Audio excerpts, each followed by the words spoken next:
hoje a gente trabalha com a saúde ocular, o dia que a gente faz aí as advertências, as atenções, né, que nós temos aí que ter com a saúde ocular. E quem está aqui no nosso estúdio, né, é o doutor Frederico, né, Faisal, que vai falar justamente da importância aí dessa prevenção, né, do diagnóstico também de doenças, né, doenças oculares. Doutor Frederico, muito obrigado pela sua participação aqui no programa Universo, começando a semana falando sobre um assunto muito interessante para todos os nossos telespectadores. A gente só vai, né, no oftalmologista, como as pessoas gostam de falar também no oculista, quando está sentindo algum incômodo, ou vai fazer aquela revisão de grau, né, para quem principalmente é míope, como Leonardo Sampaio, mas é importante a gente alertar todos que a gente precisa ter aí uma manutenção, a gente tem que ter aí uma organização com relação à saúde ocular, que é o interessante que a gente tem aí, né, pelo menos umas 2 vezes ao ano, uma consulta com um profissional para saber como é que está, não só a sua doença com relação à miopia, astigmatismo, que são brandas, né, de uma forma muito tranquila para ser, né, diagnosticada, mas outras que a gente precisa se preocupar mais, como catarata, né, como glaucoma, né? Então, com um profissional aqui, é bom a gente alertar, né, deixar esse alerta aí para a galera se organizar, né, e procurar um profissional pelo menos 2 vezes ao ano. Hoje, o dia que a gente dá uma atenção especial, o Dia Mundial, né, de cuidado, né, aos olhos. O que o senhor hoje mais vê nos consultórios com relação aos números, né, de miopia, os números de astigmatismo, até de catarata também e de glaucoma? Como é que estão esses números aqui na Bahia, aqui em Salvador? Essa data é bem importante. Para você ter uma ideia, 30% da população adulta brasileira não tem hábito e não foi ainda ao oftalmologista, que é um dado alarmante. E algumas das doenças oculares, elas precisam de tratamento e diagnóstico precoce. A gente tem observado, vou falar por faixa etária, começar pela faixa pediátrica, um aumento da incidência de miopia nessa faixa pediátrica. E uma das explicações é o abuso excessivo do uso das telas, dessas novas tecnologias. Celulares, tablets, exatamente. Né? Isso veio muito antes da pandemia. A pandemia ajudou isso a ter um excesso desse uso, até porque tiveram os homeschools, as escolas fechadas, as crianças tiveram que ter acesso à tecnologia para até ter mais informação curricular, inclusive. Mas esse hábito ele não deve ser em demasia. Eu costumo dizer que as crianças de hoje são diferentes das crianças do passado. Elas têm que ter contato com a tecnologia, mas também têm que ter uma variação com ambientes externos, com atitudes mais sociáveis também. Em relação à população adulta, é importantíssimo checar, principalmente depois dos 40 anos. A principal causa de cegueira no Brasil e no mundo ainda é uma causa reversível, que é a catarata. A gente sabe que parte da catarata hoje ainda ser causa de cegueira é falta de acesso ao tratamento. O único tratamento disponível eficaz é a cirurgia. A gente aqui na Bahia e no Brasil, a gente tem o advento dos mutirões que tem ajudado bastante nessa questão, mas ainda é um quadro de saúde ocular muito importante quando a gente fala em saúde pública. Na Bahia, a gente tem muita preocupação com glaucoma. O glaucoma, tipicamente, é uma doença que atinge mais a raça negra. A gente tem a raça negra como uma das principais fontes da nossa origem étnica. E, principalmente depois dos 40 anos, e aqueles indivíduos que têm glaucoma na família, tem que ter uma atenção redobrada. A gente chama muita atenção da catarata, porque a catarata é a principal causa de cegueira, mas a catarata é reversível. Mesmo nos estágios mais avançados, a cirurgia é capaz de devolver a visão. Na questão do glaucoma, não. O glaucoma é uma doença silenciosa e extremamente traiçoeira, ela é assintomática. E o glaucoma ela tem a irreversibilidade. O glaucoma é a principal causa de cegueira irreversível. Então, quando o indivíduo já chega com um determinado nível de lesão, a gente não tem muito o que fazer a não ser prevenir uma perda adicional. Então, infelizmente, até hoje, com toda a tecnologia, com todo o esclarecimento, a gente ainda encontra indivíduos que chegam para fazer a consulta com baixa de visão por glaucoma e muitas vezes, nesse caso, você vai tentar salvar o segundo olho, porque o primeiro olho já não tem mais o que a gente fazer do ponto de vista médico. Para quem está acompanhando a gente, para tentar ser um pouco até didático também, explicar para as pessoas a diferença aí do que é o glaucoma e do que é a catarata. A catarata é uma lente que a gente tem dentro do olho, chamada de cristalino. Sim. Ela é presente em todo mundo. Tanto que eu, como sou cirurgião de catarata, toda vez, diariamente, a gente vai, doutor, você vai colocar uma lente no meu olho? Sim, porque a gente vai tirar a lente natural.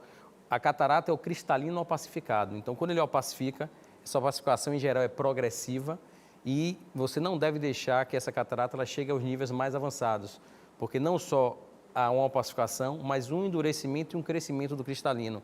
E nos estágios mais avançados, o risco da cirurgia é um pouco maior. Sim. Então, o ideal hoje é que você opere uma catarata nos estágios mais precoces, para que você possa garantir ao paciente uma cirurgia mais segura, com resultado mais individualizado, um resultado mais otimizado, como a gente fala. E glaucoma, por sua vez, é a destruição do nervo óptico. A gente acreditava no passado que glaucoma era sinônimo de pressão do olho alta. A gente sabe que isso não é verdade. Um dos maiores fatores de risco para glaucoma, para a destruição do nervo óptico, indiscutivelmente, é o nível da pressão intraocular elevada. Mas, principalmente na população acima de 50, 55 anos, existe glaucoma de pressão normal, que é um inimigo muito silencioso.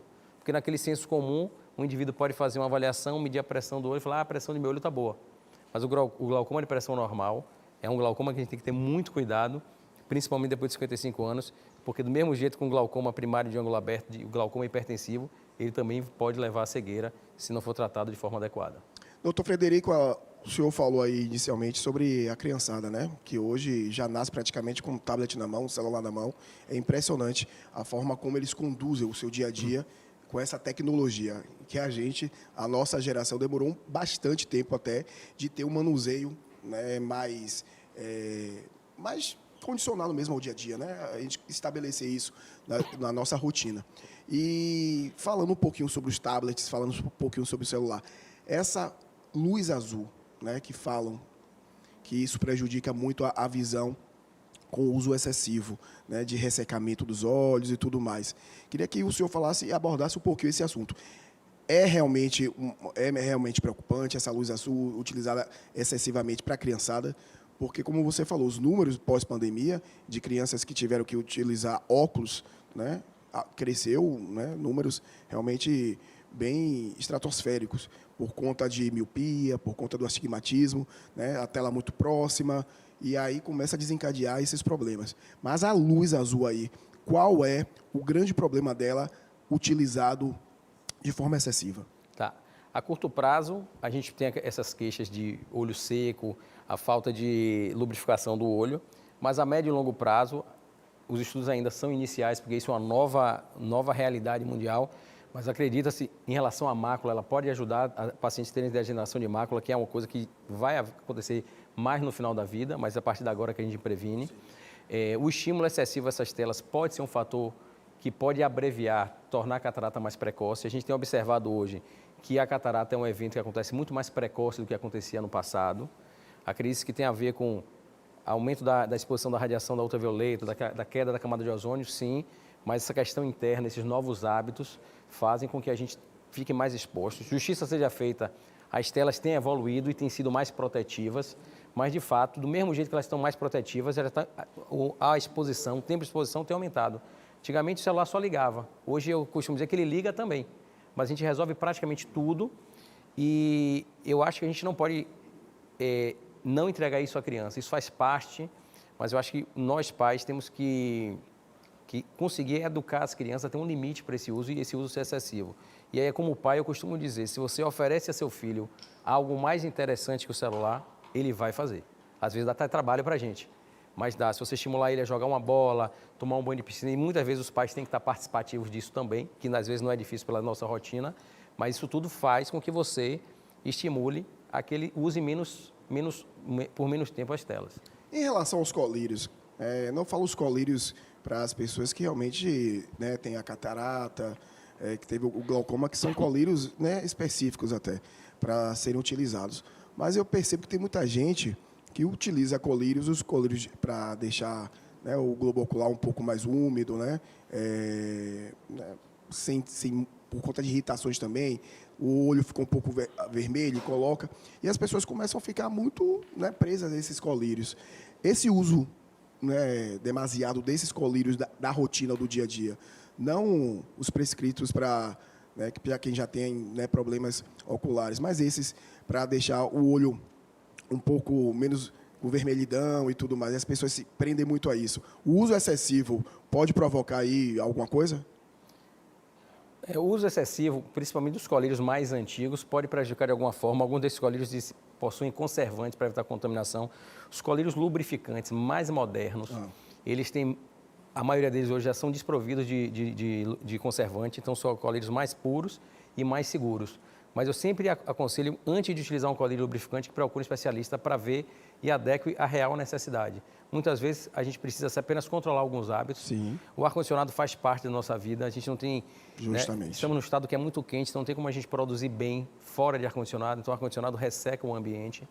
O uso das telas já está provado que quanto mais você olha, mais atento você fica e menos você pisca. Então, alguns exercícios são interessantes, é tentar melhorar o piscar, não se esquecer de hidratar. O indivíduo bem hidratado tem uma tendência a formar mais lágrima e utilizar o colírio exatamente quando for necessário. Por isso que eu acho que é fundamental uma avaliação oftalmológica individualizada para ver o tipo de exercício de colírio e para tentar utilizar o mínimo possível. Maravilha. Eu queria saber logo, doutor, uma dúvida que é muito frequente, a gente que acompanha e lê muito, os cuidados, né, e a relação da saúde ocular com a diabetes. Né? Quais cuidados que o diabético deve ter um cuidado maior? O que a diabetes pode desencadear em relação à nossa saúde ocular?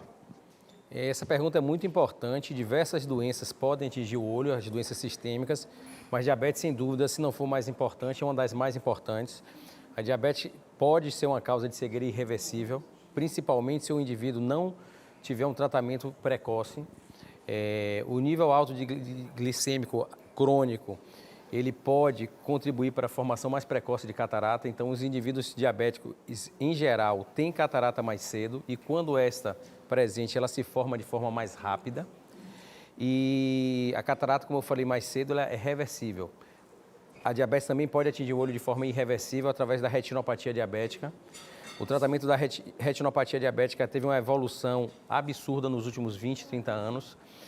Entretanto, junto com o tratamento clínico, junto com o tratamento oftalmológico, é fundamental um controle clínico da doença, o conhecimento do diabetes e tratar diabetes. Eu costumo dizer que a retinopatia diabética ela não é uma doença do olho, ela é uma doença no olho devido a um sangue com excesso de açúcar. Então, junto com o tratamento oftalmológico, é fundamental um tratamento multidisciplinar. O tratamento da retinopatia diabética ele vai variar de laser, através de remédios que a gente injeta dentro do olho, é uma injeção que é um tratamento mais moderno. O pessoal às vezes se assusta, doutor, você dá injeção dentro do olho? Sim. E esse é o principal tratamento hoje para os pacientes com retinopatia diabética. Obviamente não dói, é feito no centro cirúrgico com anestésico específico. E esses tratamentos mudaram, sem dúvida nenhuma, o destino dos pacientes com doença oftalmológica da diabetes. Agora, junto com isso, é fundamental um controle do açúcar com seu médico clínico, médico endocrinologista. Certo, doutor.